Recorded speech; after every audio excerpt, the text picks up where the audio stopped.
কিভাবে সম্ভব আসলে আপনি যখন 100 রানের নিচে অল আউট হয়ে যান সেখান থেকে আসলে ঘুরে দাঁড়ানো তার চাইতেও বড় প্রশ্ন টেস্টটা আসলে কয়দিনে শেষ হবে 5 দিনে তো যাবে না সেটা মোটামুটি নিশ্চিত 3 দিনেই কি আসলে ম্যাকাই টেস্ট শেষ হয়ে যাবে কিনা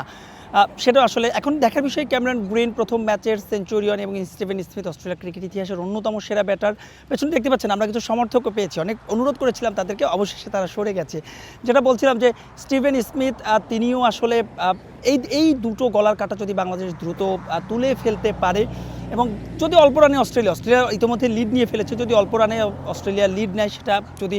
100-র মধ্যেও 100-র কমে যদি অস্ট্রেলিয়াকে লিডের মধ্যে বাংলাদেশ অল আউট করতে পারে তবে একটা সম্ভাবনা হয়তো থাকবে তবে ম্যাকের উইকেট বলছে যত সময় যায় ততই কিন্তু ব্যাটারদের জন্য কিছুটা কিন্তু সেটা সহায়তা করে যেমন প্রথম সেশনে আমরা দেখেছিলাম বাংলাদেশের 6 উইকেট পড়েছিল পরের সেশনেও কিন্তু 6 উইকেট পড়েছে অর্থাৎ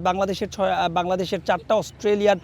পরের সেশনে 7 উইকেট পড়েছে মূলত বাংলাদেশের 4টা অস্ট্রেলিয়ার 3টা কিন্তু এই সেশনে কিন্তু এখন পর্যন্ত কোনো উইকেট পড়েনি সব কিছু মিলিয়ে কঠিন চ্যালেঞ্জ অপেক্ষা করছে বাংলাদেশের বোলারদের জন্য আপনি নিশ্চয়ই আমার চেহারা দেখে বুঝতে পারছেন যে প্রচণ্ড রোদ আছে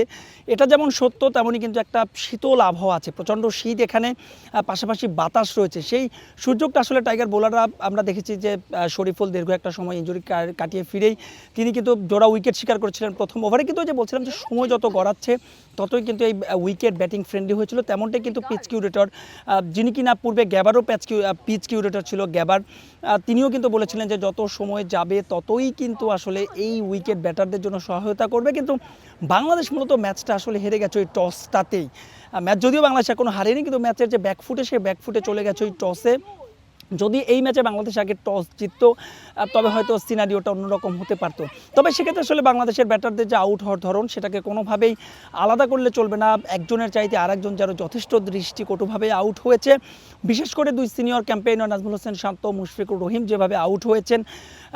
এবং বাংলাদেশের 4 জন ব্যাটার ডাক মেরে আউট হয়েছে এর চাইতে ইন্টারেস্টিংলি বিষয় হচ্ছে বাংলাদেশ এই টেস্টের সবচেয়ে বড় পার্টনারশিপে এসেছে 10ম উইকেটের পার্টনারশিপে অস্বস্তির অনেক কথা বললাম স্বস্তির বিষয় হচ্ছে বাংলাদেশ নিজেদের যে সর্বনিম্ন রানের আগে ইনিংস ছিল 43 সেই রানটা টপকে গেছে মূলত সেটা তাইজুল এবং শরীফুলের ব্যাটে এখন আসলে দেখার বিষয় বোলাররা কতটুকু করতে পারে ব্যাটাররা তো কিছুই করতে পারে না তবে বাংলাদেশ দল ডারউইনে যেভাবে শেষ করেছিল এবং এরপরে কিন্তু বাংলাদেশের ক্রিকেট নিয়ে